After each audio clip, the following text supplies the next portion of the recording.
Welcome to Drum and Drummer, a podcast focused on drums, drumming and drummers.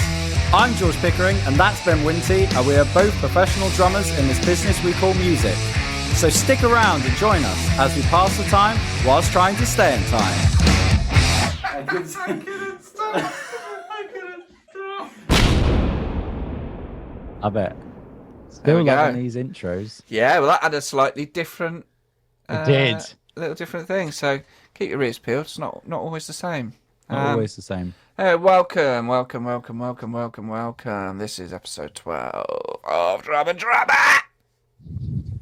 Mental. Yep. That was the best one yet. Drum and Drummer. There we go. Yeah. How have you been, boy? I'm good. How are you? All right, mate. Well, I've been mainly mixing my band's cake mixtures. No, mixing my band's EP, the Dent Oh, Act. yeah. New EP. I've got it to a point where I've mixed all the tracks, and I've got it to a point where I am now dead inside to it. Yep. I've got no perspective. I think it sounds okay. I also think it sounds great, and I also think it sounds fucking abysmal. Yeah.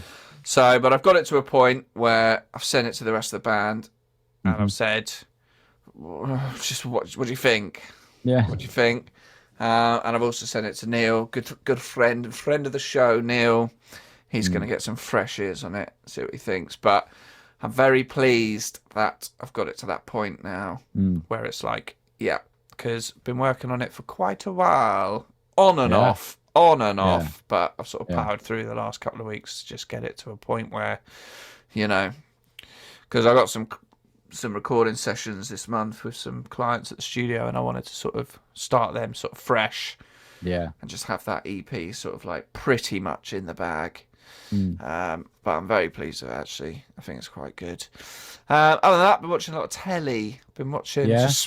We're getting this absolute insane post-COVID. Not that it's over. Yeah. In massive flux of TV series that all got delayed, and now they're just absolutely shitting them out. Yeah. Highlights.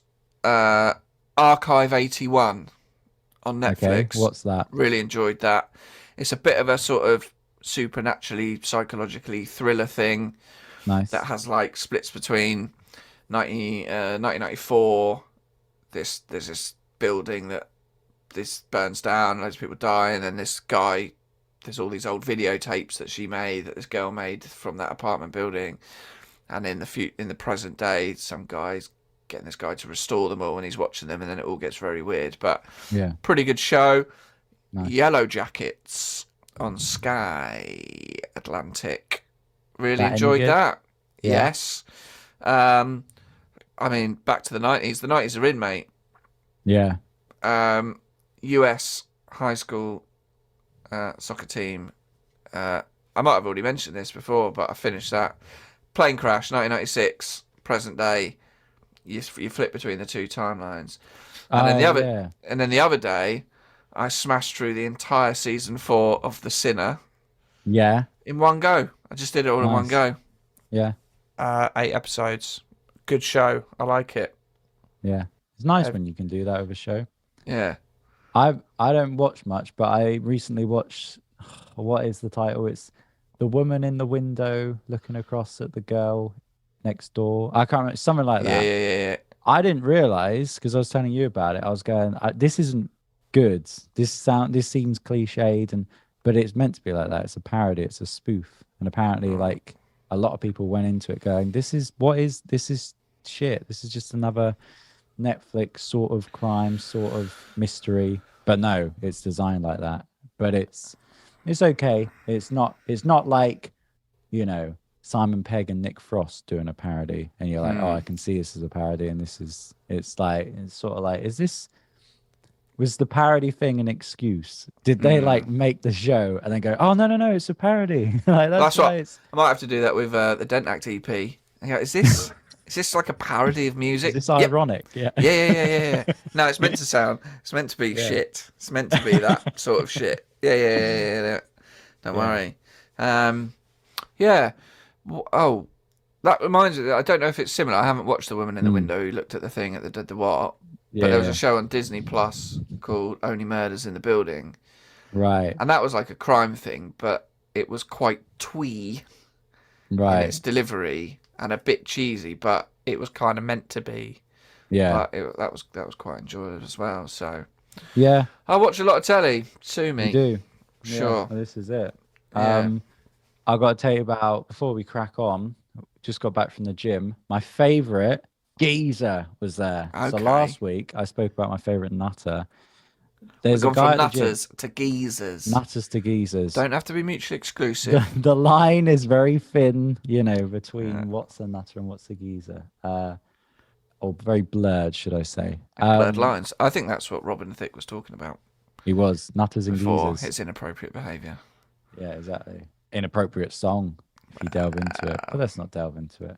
That was funny. Just to go on to that, that was so funny when that happened because it was such a hit. Pharrell was like, "Oh yeah, this is mine. This is my hit," and Robin was like, "No, it's my hit." And then all that stuff came out where it was like, I think Marvin Gaye's estate sued him, and suddenly Pharrell was like, "It's Robin Thicke's song. It's nothing to do with me." And then Robin was like, "I just showed up. I just sang it. It's not mine." That song actually always lives in my mind because just one we play it, but like a sort of country swingy sort of version of it. Not really much anymore. So some unknown reason, we started it one gig, and I don't know what happened, but my brain had one of those moments, and I came in, but rather than playing like boom gap boom gap boom gap boom gap, I came in with the snare on the one. I went back gunga bap boom gap. Oh wow. And I was just like, and then you're in that moment where you're like, everyone starts looking at me, and I'm like, I don't know what's happened either. No, and I know I'm doing it figure wrong. And to now just switch back to, but it was like, oh God. Yeah. Anyway. It can happen. I'll just say quick before I get to the geezer story. I once came in at the wrong time. I was playing a gig on a click track, and it wasn't like a backing track. It was just I had a click and that was it. But I came in with the click on the offbeat rather than but then I couldn't go out of it. So it was really weird. So it's like whenever I played, it was like just a that. But whenever I played the snare, that would be when the click was. And it was really weird because you kind of have to stay on it like that. It was a good, test, but also I really wanted to go, okay, let's bring it back to the click, but I couldn't because I thought this will throw it off. So the geezer at the gym, I've seen him a few times. He's one of those people, he seems to know everyone. And so part of me is a bit jealous because I'm like, I don't know him, he knows everyone in there. But also, I'm fine with not knowing him. But he'll walk in. He's 68 years old. And I know this because he announces it. So he'll walk into the gym, look at some random guy and go, "Oh, fucking hell, look at him. He's 28. I'm fucking 68. I'm still fucking here and I give getting it done, in the gym." And he'll just shout at people. And you can tell people are like, they tolerate him, but to a point. I think he's used to be a coach or something. But there was one time where he went full on geezer. So gyms are kind of weirdly quiet places because if you think about it, most people have earphones in, and if there's no music playing, it's just like people just lifting shit. But unless they make like a grunting sound, which sometimes happen, it's fairly quiet. So when you hear him come, and I don't wear earphones, so when you hear him come in, you really hear him. And he was talking to this guy, and the geezer was talking to him, and he ended it by going, "I fucking love you, you little cunt," like that. And I was like, this has gone beyond being nice now. You're just like, you're a bit aggressive, but he'll just go up to people and shout at them and just be like, "Oh, you fucking doing that workout, is you fucking geezer?" And I'm like, part of me, it'd be quite funny to engage with him, but also I'm like, I hope he never comes near me because no one else is doing that at the gym, but everyone's like, "Oh, that's Tony, that's what he's like." But also I think people are sort of on edge. So that's been my day. Saw my favorite geezer. I don't know I feel like this will be my new theme. Nutters, geezers. Next week, someone else. Keep it going. So anyway, last week you left it on a cliffhanger. The people are probably screaming at their Spotify right now going, or Apple Podcasts. Or Apple Podcasts, yeah. let's Or not, maybe we'll remove ourselves in protest from yeah, Spotify. exactly. Of course we won't. Please listen. Please keep listening. People probably are going, "How did you meet? That's why that's why I'm here." So we were trying to remember how we met, but I'm pretty sure it was at your studio, probably Yeah, 10 years ago now. it's just at the studio, isn't it? Yeah, Yeah, it'd be about 10 years ago. It's because it's like when you see like a couple and there's yeah, a big age gap, yeah, and people are going, "Oh, how did you meet?" But they're going, "How did you meet?" yeah, Because there's yeah, an age exactly. gap, and What's we've got going on that here? sweet 9 and a bit year age gap. So We people are have. probably like, bit weird, isn't it? You know, Well, that's something worth noting. The fact that in because when I 3 was in years, year 11, you know, yeah, you were in year 1, yeah, and that's weird if you're friends it is. like that. But when you get to 20s and 30s, it's not too bad. But I will say, for a few months, I think it will be 6 months, we'll both be on our 30s, and then we Yeah. can say the line from The Office of, Born in the I'm only 30s. Yeah. both in our 30s. I'm only just 30. What are you, 30? Both in our Both in our 30s. 30s, yes. So, yeah, but people want to know. I think people want to know how we met. So it's interesting. Yeah, just at your studio, but we clicked. We clicked. We clicked a communal love of The Office, Yeah. unsurprisingly. And And but I don't but I'd see you vaguely, like whenever I came to record, but I do remember I found you on Twitter, and whenever you put a tweet up or something, I'd reply with an Office quote, and but like wouldn't get much back, and like because you were trying to run it would be like things for your business. I remember you were posting shirts, and I went 2 for a tenner, yes please, 4, and I was yeah. just like, and then yeah, so loosely kept in contact on Twitter, and then when I at a tailored entertainment party 2017 met up. We're like, I ain't seen you in ages. And then I was like, yeah, I'm always trying to tweet you on Twitter, with office quotes. You're like, look, here's my number. If you want to send me some office shit, do that. Yeah, just get off of public profiles that I don't even I'm use. trying to run a business. Yeah. And then I did. And then a couple of months later, you were like, hey, need someone to work at the old studio. And then that was that. Speaking of studio, speaking of shirts, I'm just going to Yeah. do a little plug, but yeah. Blacksmiths, we have a brand new item of merch in store, which I'm actually wearing now, which I'll screenshot. You did, yeah, might be quite tricky.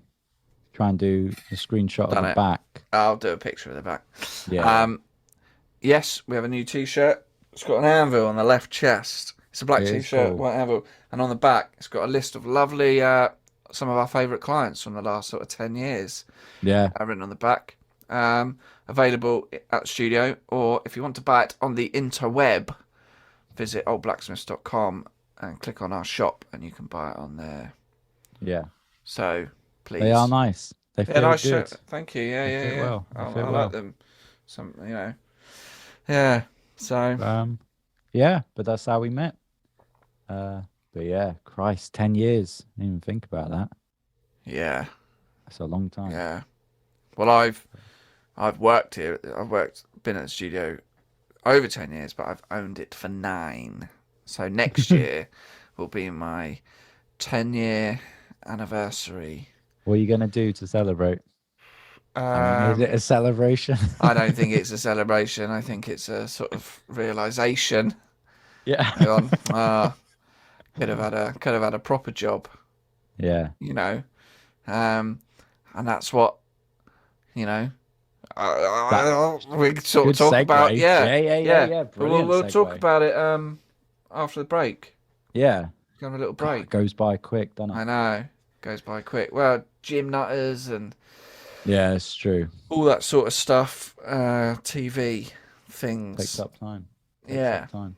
Well, I'll see you in a bit. See you in a bit. Bit.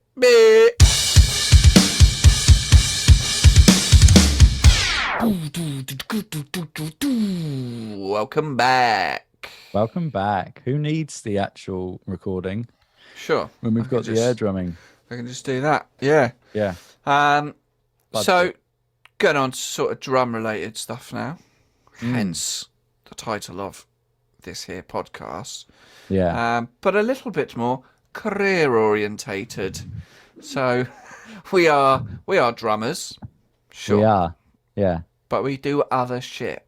Yeah. We do other shit, and probably, well, a very common thing that a lot of musicians, you have to have many fingers in many pies Yeah. to earn a living.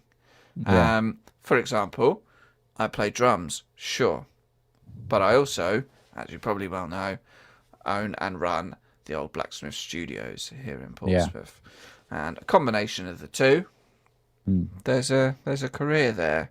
Is it a good one? I don't know. I think I'll work it out in a few years when I'll probably be filled with regret.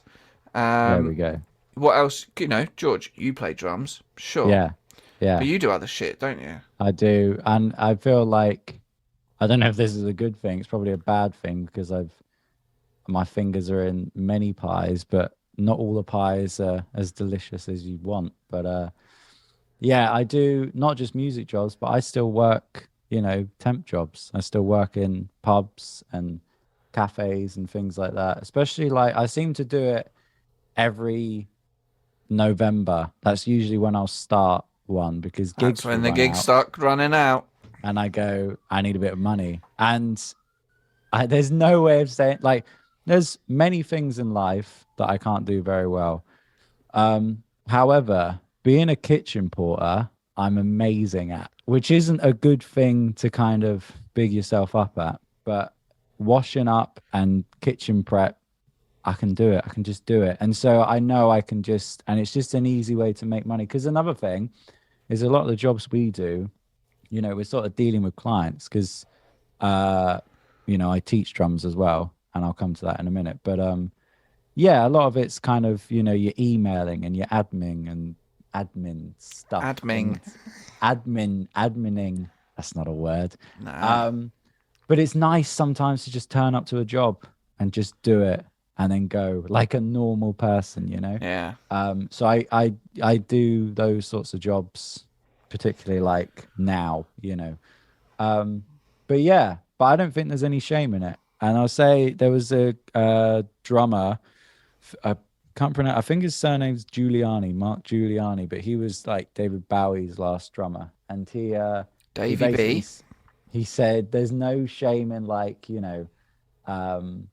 taking like a job as a bartender or something, if it means that when you get to drumming and doing what you want to do, you can be really up for it. He was like, try not to worry about money too much to the point where you just kind of stop drumming altogether. And I think that's something, I've seen it growing up, and as have you, I'm sure, people that are like brilliant musicians, but they're like, I don't think I'm going to make any money from this. So they go, I'm just going to stop and get a full-time job. And then they stop playing altogether. Whereas I think there can be a middle ground where you're still drumming, but, you're aware that it's not making all the money. So you do other things. And I think that's, that's fine as well. Well, I think, yeah, most people have to do other things. Yeah. Out of sort of necessity, but also just, out of, I guess, my position, I get to do kind of quite a few different things, and actually that keeps life quite varied and quite interesting. And every day at the studio is different bands, different clients, every gig's different. But it's not easy. No, But I know what you mean about like sort of that client facing thing, and when you're in a position where you're freelance or self-employed and you're generating your own work. Yeah. There's a lot of shit that goes with it. Yeah. It ain't just playing the drums, for example. No. It's keeping your diary organised, it's your tax returns, it's your admin, you're learning songs, you travelling like logistics, all those sorts of things. And we have an agent who deals with the direct, liaising with the clients themselves. But, you're with your drum students and here at the studio with the clients, people say, oh, it must be lush having your own studio, you can just do what you want. Well, to a point, but I've actually got to pay the bills and keep the place open and do the cleaning and change the bog roll. and Yeah. make sure the fridge is full of drinks to sell, you know, and Yeah. make sure that we got internet and make sure, the water bill's paid, all that sort of stuff. So, and you feel like you're not directly getting paid for that work, No. but it's all part of, that thing. And Yeah. there's pros and cons in a lot of jobs. But yeah, I so you've been teaching drums Yes. for a good few years now. Yeah. Since about 2018. Yeah, and it's So it's weird. been a I've while. never, I've never taught drums, Yeah. and I've had people ask me, Mm. like, even if it's through like my mum's friend, like, oh, our little Yeah. son Danny wants to learn drums, and I'm like, nah, Yeah. it's just never really appealed to me, and but I taught drums to a mate at school for a bit, a guy called Fat Luke, and we were both in the same year at school. We Yeah. were like 15, and I just cycle around his house on a Sunday morning Yeah. and teach him drums for an hour for I think £5, Fair enough. and then I'd cycle home, Yeah. But that probably seemed like a lot, right? well, You're yeah, it probably was like, easy money Yeah, exactly. because I wasn't doing a paper round. You know what I mean? Yeah. Like, it was just like I Yeah. just got to go around and just give him some guidance on playing the drums. Yeah. £5, yes, literally. please. Yeah. And that's on Sweeties. Thank you very much. Yeah. But I did used to work in an office. Yeah. Shock horror. Yeah. You had a normal job. I did have the old 9 to 5 for Yeah. a good 4 years after uni. It was a good office job. I really liked it. I worked for PlayStation. Mm. It's quite good. If you ever played the Yeah. game SingStar, I worked on that baby. Yeah. Okay. So, but then since I left that job in 2011 to enter back into the world of freelancing Mm. and move back to Portsmouth from London. I wanted to get back into music really after a break, Yeah. and came down here and wormed my way into the studio and the sort of function band world. But ain't all been music, baby. Well, let's discuss it. What have been the perks and what have been the downsides of leaving quite a cushy London office job to come down to Portsmouth to kind of become a freelance musician? Well, I actually got to a point, I think I was 26, and I think that's Yeah. actually quite a crucial age. That's when people start. That's when you go like, okay, what am I actually going to do now? Yeah. And I really liked my job at PlayStation, but I was getting really fucking sick of London Yeah. and the tube. And that's the thing. Even if you're not feeling it, even if you're not, you're not inspired, or you still had to go in. You still Yeah. had to go in Monday, Friday, get the same train every day, get the tube back every day. And the Central Line was just it just got it was so busy. Yeah. Like 8:30, 9 in the morning, it was just really wearing me down. Yeah. Yeah. And I guess I was at that point where it was like, oh yeah, like, job's good and that, but I've got to make a decision now. If I stick with this, I'm sticking with it for the long haul, Yeah. or if I'm going to make a change, this is the time to do it. Yeah. I'd kind of gotten everything out of that job I wanted. There wasn't really much more in my role that I could achieve. Yeah. And it felt like, oh, well, this is, if there's a time to do it, it's now, Yeah. while I'm still young enough. Yeah.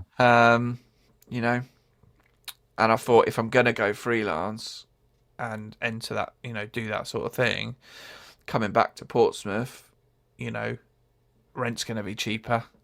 Yeah. The financial burden is probably going to be it's going to be less. Yeah. So that would just ease that sort of the outgoings, Yeah. things like that. So, but it's really silly, but when I was working at PlayStation, I went on a 3-week road trip of America with some old friends from uni. We'd left a couple of years before uni, and then we decided to go on this big 3-week road trip of America. and it was amazing. And the last 4 days, we ended up, we were in San Francisco, and a friend of ours from uni was out there studying his masters, so we met up with him. But we'd had like this 4x4 for the whole trip. But there we switched to a Mustang convertible, this white Mustang convertible, and just driving around San Francisco in that, I was like cruising over the Golden Gate Bridge in a Mustang with rock metal music playing. I was like, this is just, this is awesome. I had the best day. Me and Steve, we went out on our own. And we went to a shopping mall, and I found this limited edition Batman figurine, which I got. Had one of my favourite lunches, which is a Panda Express. I fucking love Panda Express. Nice. It's like fast food but Chinese.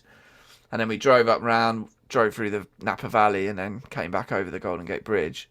It was such a good day, and I kind of like got back to work afterwards, and I was like, you know, back on the tube, and I was like, fucking hell. Like, had that real holiday come down, you know. Yeah. But I was like, how do I make that my life? Yeah. And not necessarily living in San Francisco, but essentially, you need a carrot on a stick sometimes. Yeah. And my carrot was the Mustang.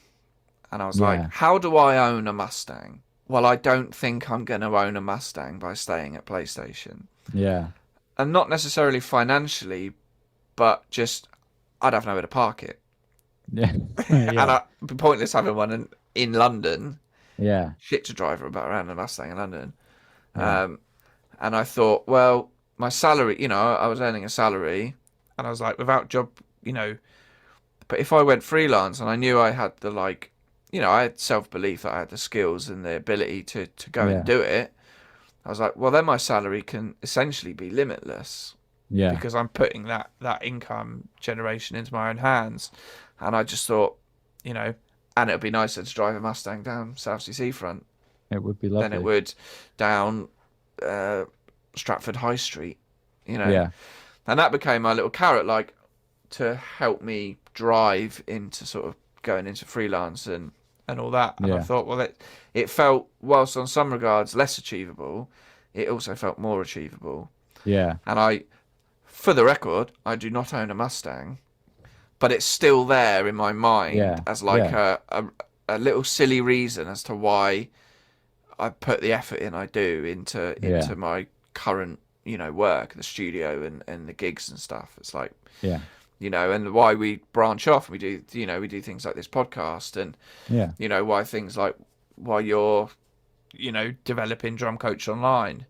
Yeah. And all these things. And I've got a few ideas for the studio that I want to sort of bring in, but you just feel like, well, you know, you can throw some stuff at the wall, see what sticks, but being in charge of that sort of destiny of your income feels good, and that little goal of, you know, and hopefully one day I can sort of cash all my chips in and get that Mustang, and that's sort of the final reward. You know, just helps sometimes when you have those shit days. You're like, that's why I'm doing this. Yeah, totally. You know, and it's almost like, well, I probably won't buy a Mustang. It's not about actually the Mustang. It's just that little kind of hark back to that really good day in San Francisco and being like, I want to get to a point where, you know, it's not about being rich. It's just about being happy. Yeah. And just trying to get to that point where it's like, and sometimes with this job, it's like, oh, you know, I might not do any work in the day to the evening, and so your brain goes like, and a lot of freelance people will have this, where you're like, you know, musicians and other creators, where you're like, oh, I'm not doing something today, like I need to be doing something, I need to be generating. And actually, I had to flip that round last year, especially with the pandemic, and go, when we were back open, and actually go, no, Tuesday I'm only working 4 hours today. That's actually a perk. I need to change my mindset and go, that's a positive. That it's Tuesday and I'm not on the central line at 8:30.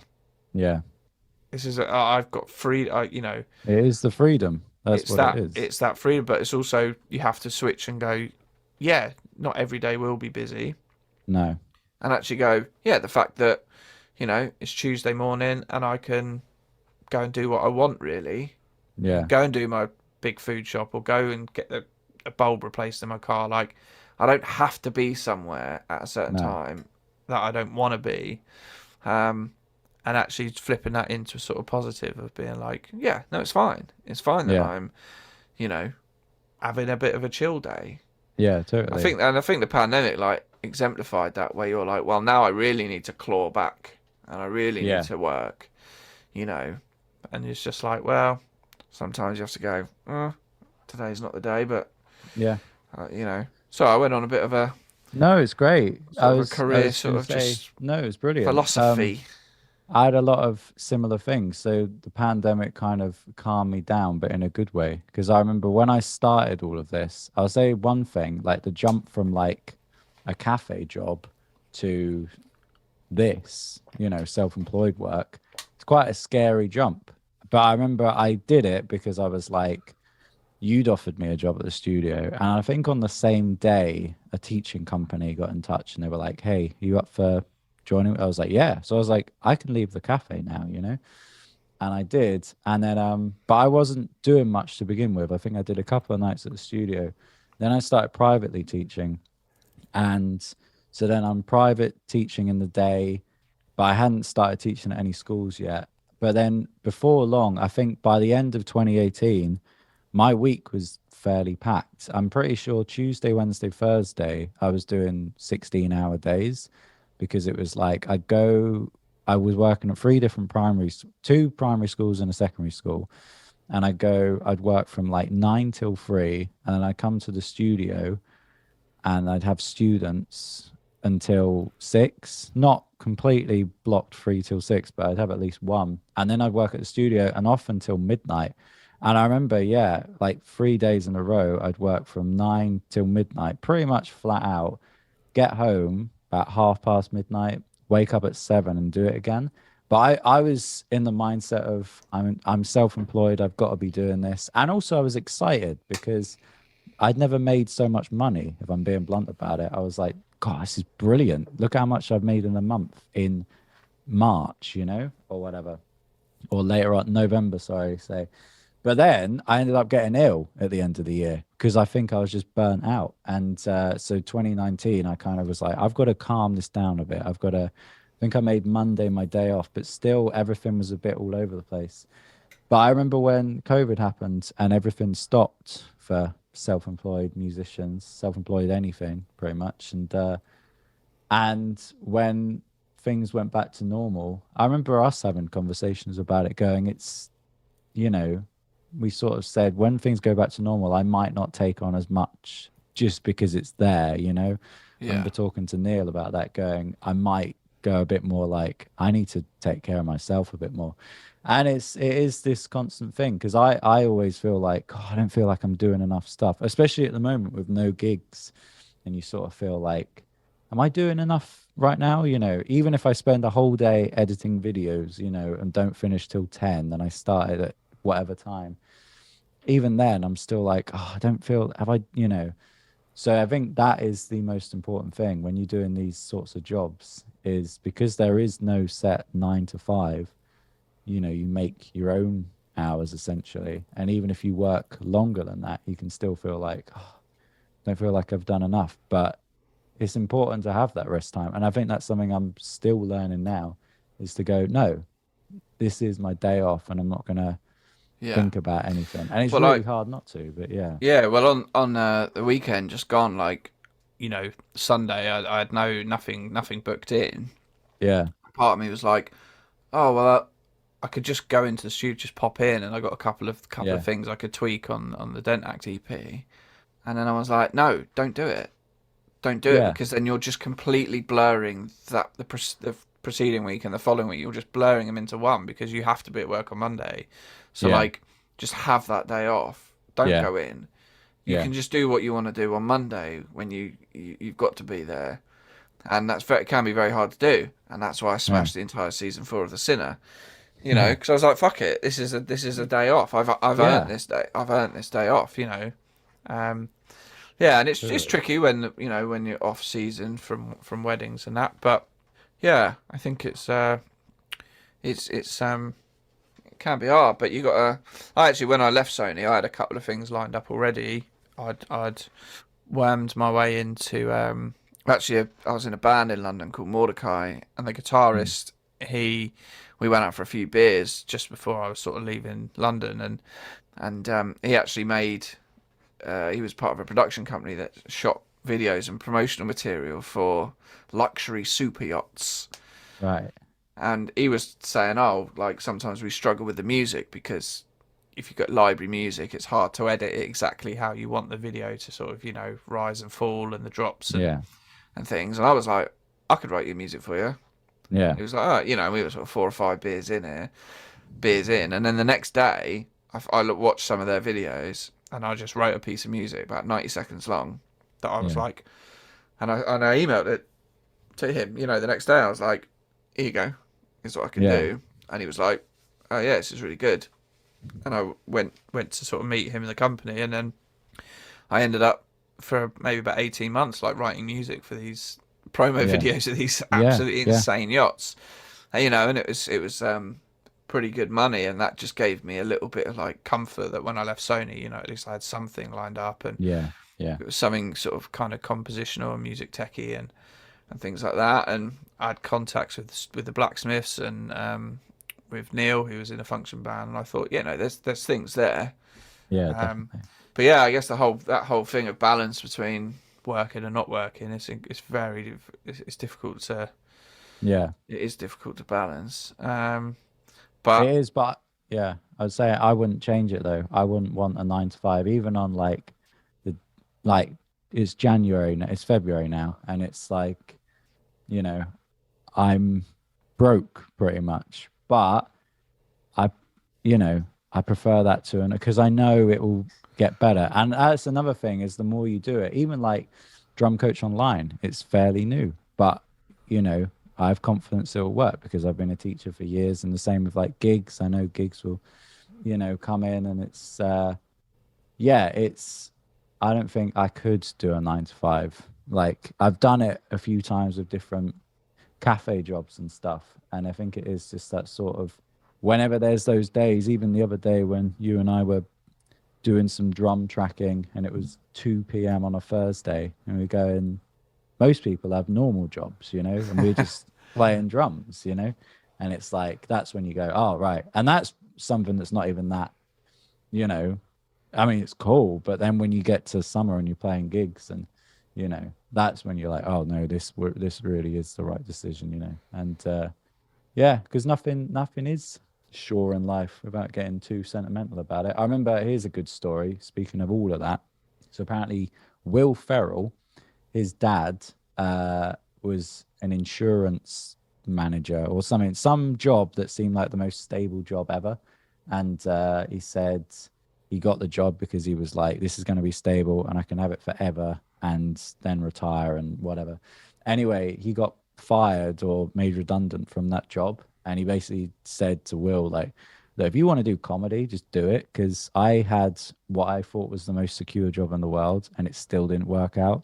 So he's like, just go for it. And that's kind of, I always think that with like music, it's kind of, going back to like mates I've had. Some mates who have just, when you're playing in bands when you're 18, there's certain people I was like, God, he's amazing at guitar. And then you see him a few years later and they just got a job and they've stopped, and you're like, why have you stopped? Well, I don't know, it wasn't going anywhere. I'm like, you were 19. What do you mean it won't get? Like, give it a bit more time. And that's another thing, just giving it more time. It's like, but it's also important to consider. I saw this quite a fair bit at uni. High level sort of music conservatoire. Like everyone who goes there, is at a certain level of being good. And like personally, by the end, I was like, I don't know if I want to do this. Yeah. Because I could sort of, as the more I did it and went through those 4 years, you see the path ahead of you from like older students who then graduate and leave. And it was entering that sort of, you don't turn up at the trombone factory and there's plenty of jobs for you. It's that sort of slog. And I felt after 4 years that like living in London and at that point being sort of 22 and that like, oh, you've got to go and freelance with just these random amateur orchestras and you've probably got to teach and nothing against teaching, it's just something I just can't, I've just never had the enthusiasm to do, probably more because I'm a twat, because I'm impatient and I'm like, what do you mean you can't play it? It's pathetic. And then she's 7 and crying, just pick up the sticks and hit it, you can't. and I could see like that, and I just thought, I think that's going to be too much for me living in London, Yeah. having to deal with that sort of thing, and the job opportunity at PlayStation came up, and I was like, oh, I love PlayStation, so this would be amazing. But a lot of it was actually like, it's just going to give me some security to just Yeah. post graduation, give me some sort of like, cool, I'm earning money, Yeah. and that can just give me a sort of a footing, Yeah. you know, and yeah, I can see, you know, a lot of people who I went to uni with, like some of them are, you know, are playing in the top orchestras, and some of Yeah. them are doing completely different. A friend of mine, he actually played bass trombone. You know, he left. He was really talented.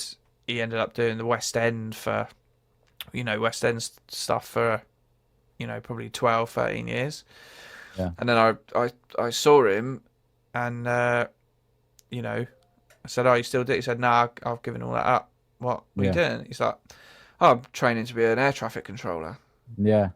And you're like, this is a guy who's playing in the West End Yeah. regularly, you know, permanent, you know, doing 9-month contracts on shows, and he'd always move on to another show or do touring shows. And he was like, yeah, I'd quite Yeah. like to help land planes, Yeah. you know, Yeah.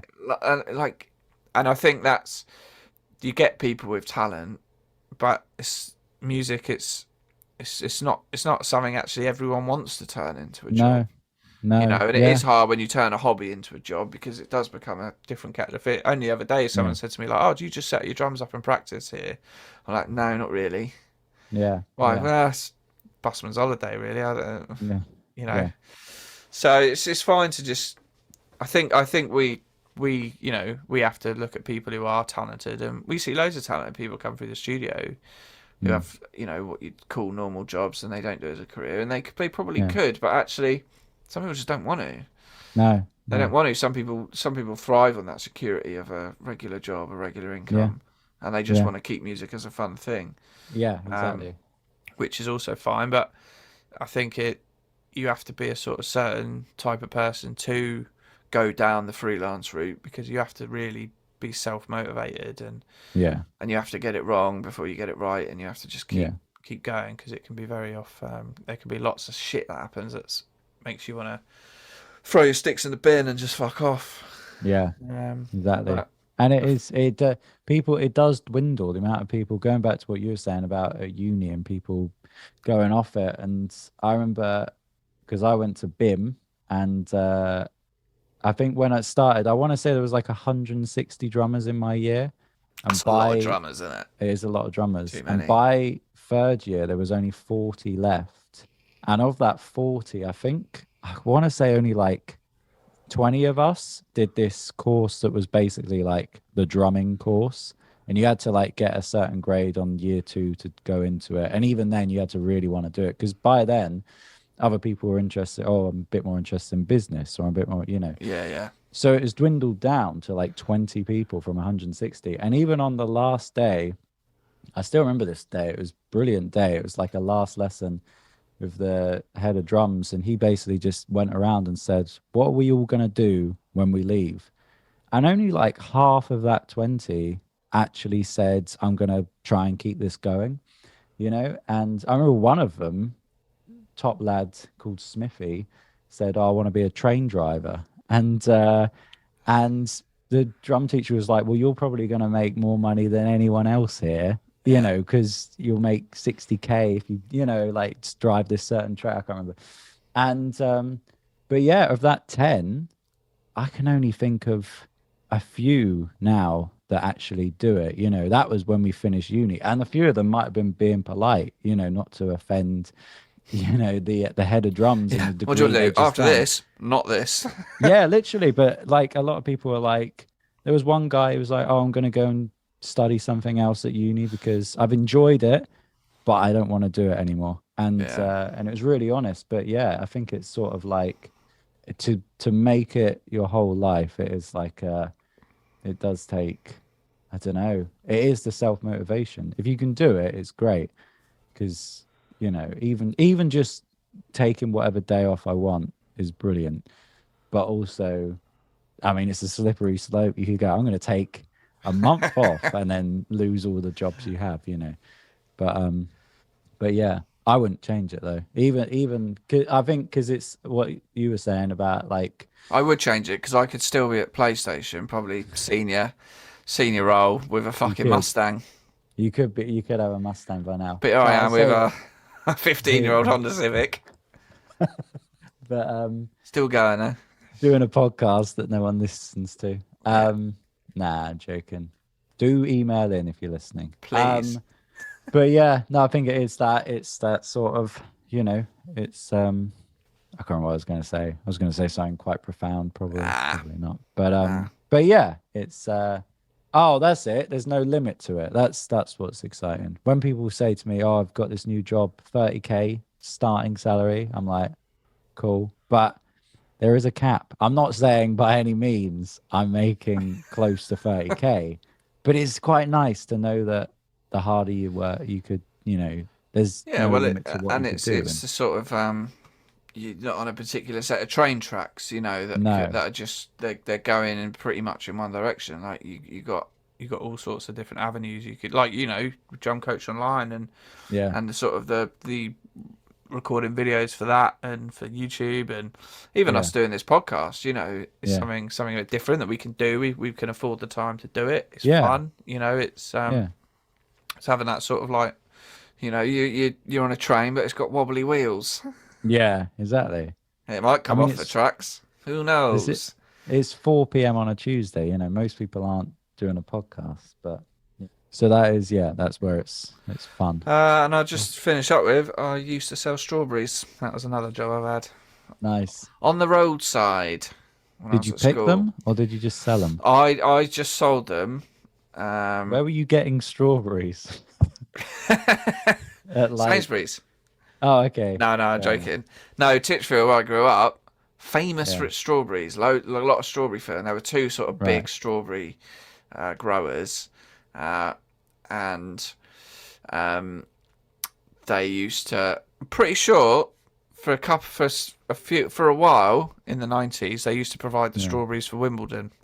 That's pretty cool. They were that good. They're good, mate. I mean, that's top. Yeah. Oh, yeah. We're talking high-end strawberries, mate. You can't. And so one of the families, their house, they just set up a stall outside on their drive. Right. And I'd sell strawberries from like after school till like 6:30. Yeah. And just sell them per punnet, 80p a punnet.